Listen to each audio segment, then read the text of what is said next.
Governor Hickenlooper, thanks for speaking to us at Colorado Politics. Let's start with the most urgent question of the day. With 21 days left in the session, will we have a budget, or will you be obligated to call a special session? Well, 6 years ago, we were at this very similar place, and I got pretty agitated, and I started waving my arms, and then 5 years ago, we were in a similar place, and and usually it's a different bill each year, but there's always something that both sides are dug in, and generally, not always, there are a couple bills that they maintain their inability to find consensus just to prove that they can be partisan.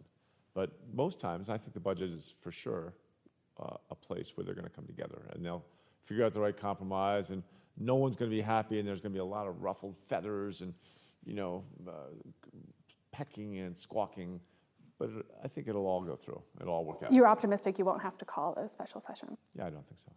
And what we're seeing now, all the back and forth with the delayed bills, is it Washington-style gridlock here in Colorado? Is it political shenanigans? What's going on? No, it's the traditional negotiations, and it's not gridlock. In any negotiation, where's Donald Trump when we need him? But any negotiation, there's periods where you're talking all the time, and then there's periods where you're like this, and you're both saying, I'm not going to budge. And then you keep talking, and you say, well, but we didn't discuss this. What about this? And what about if I give a little on this? And I think that's where they are right now, that I think they're getting closer and closer to meaningful compromise. Lawmakers said going into the session that transportation was the top priority. At this point in the budget talks, is transportation funding threatened? Yeah, I think it is to a certain extent in all the compromise, but it's got the potential to be benefited. In other words, we're looking at some sort of a sales tax or revenue increase of some sort that would allow us to fix I-70 and I-25, these big, very expensive congestion spots we've got. I think if there's a hospital provider fees being negotiated, this new revenue source, probably a sales tax increase. If those were somehow come together and figure out how they can both benefit transportation, all of a sudden you don't need as large a sales tax increase, so taxpayers are benefited. The hospitals are happy because rural healthcare takes a benefit by getting the hospital provider fee done without adjusting the cap. I think those are the things that we hope for. But given the urgency, I know the head of CDOT, Shailen Bhatt, said that this is sort of like the transportation situation in Colorado is like a growing family that needs to build a pretty big extension onto their house. They have all the plans, all the great ideas, but they just don't have the money. Are lawmakers taking that seriously enough, the real urgency? Because transportation isn't just about the well-being of our lives as we drive to work, but it's also about the future of business in Colorado. Sure. Well, we've been talking about this for a couple years, and it's not a new problem that appeared miraculously on our doorstep this year. If you look at Utah is half our size, half the population Colorado is, and yet they spend 4 times more money every year on their transportation expansion, their capacity expansion. So we're just falling further and further behind. You go to young entrepreneurs coming out of the East Coast, and they're deciding, I'm going to go set up my new life, my new business. Where am I going to go? Salt Lake City or Denver? Well, Salt Lake City is investing all this money, and they've got light rail, and they've got transportation systems that work. Maybe I'll go there. We're competing with our neighbors, and I think that's why this transportation money is so important. One of the most controversial decisions you made as governor was back in 2013 when you granted a temporary reprieve to death row inmate Nathan Dunlap. Will you grant clemency to Nathan Dunlap before you leave office? Oh, I don't know. I hadn't even really thought about it. I think, to me, there's no question that Nathan Dunlap has severe mental disabilities. And to me, when I looked at the case, it was just, I couldn't imagine putting the kid to death. We did a temporary reprieve because we wanted to be respectful of judicial process and all the people that had worked on his case all the way through. But you look at capital punishment in its whole. I had a discussion about this last night, just capital punishment. There's no deterrence. Whether you've got the death penalty or not, you have the same amount of crime, same amount of heinous, violent murders.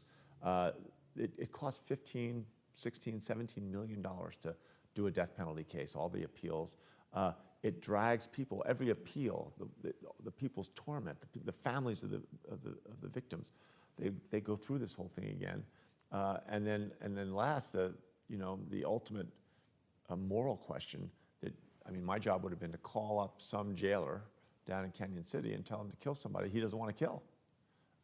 That's just morally a very difficult position. So I'm, from someone who, when I got elected, I was a pro-death penalty, eye for an eye, a tooth for a tooth.